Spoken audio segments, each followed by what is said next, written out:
여러분, 김재구입니다.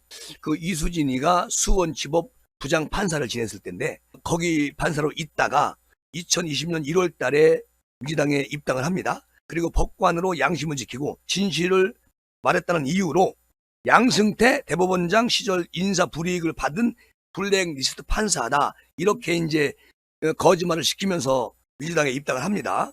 그런데 민주당은 양승태 사법부 사법농단을 폭로를 하게 돼요. 이수진이가 폭로를 한 거죠. 민주당에 이수진이 입당하면서 민주당은 양승태 사법부의 사법농단을 폭로합니다. 이수진이가 서울 동작을의 공천을 받아요. 블랙리스트 이수진 판사 이런 닉네임이 붙여지면서 국회의원에 당선이 됩니다. 나경원 제치고요. 그런데 자, 이상한 일이 벌어졌습니다. 수사에 나섰던 검찰이 확보한 2013년에서 2017년 법원의 인사불이익 문건에는 어떻게 기재가 되어 있느냐?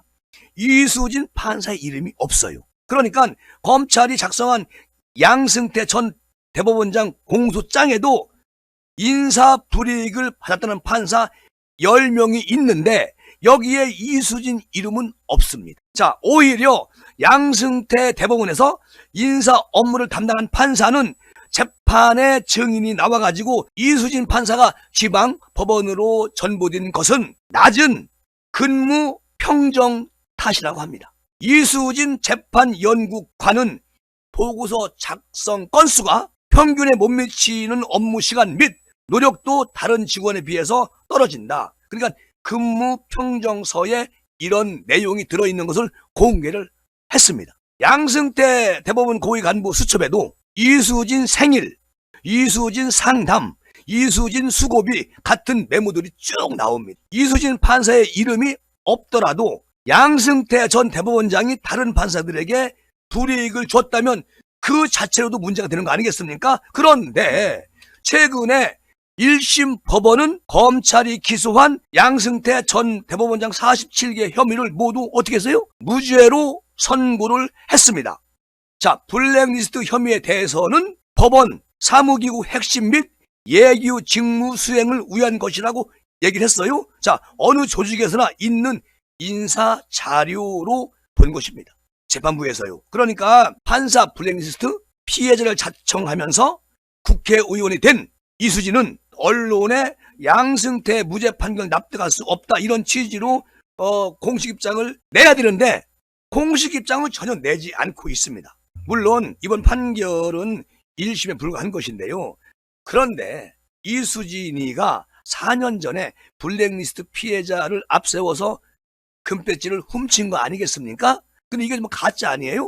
그러면 결론적으로 4년 동안 가짜 금배지를 차고 있던 이수진이 아닌가 이런 생각이 들어요. 그리고 이번 총선에 나서기 전에 거짓말로 국회의원이 된 것 아니냐.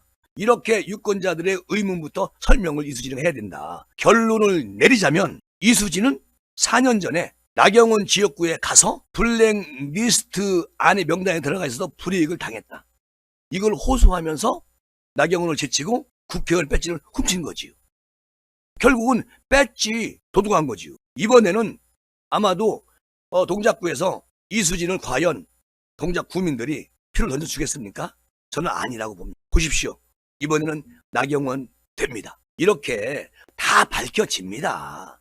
이제 문재인 정권은 이제 끝났잖아요. 벌써 끝났잖아요. 이수진을 민주당이 영입을 하면서 블랙리스트 판사로 그렇게 닉네임 붙여가지고 그냥 어떤 이슈를 만들어가지고 사실상 우리 국민의힘이 어려움을 겪었는데 알고 보니까 전혀 이거는 공갈이고 거짓말이고 금배지를 훔쳐간 것이다. 이렇게 결론이 난 거라고는 봅니다.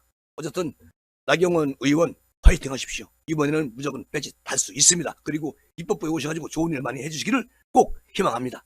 라고 말씀드리면서 이 시간 마무리하겠습니다. 고맙습니다.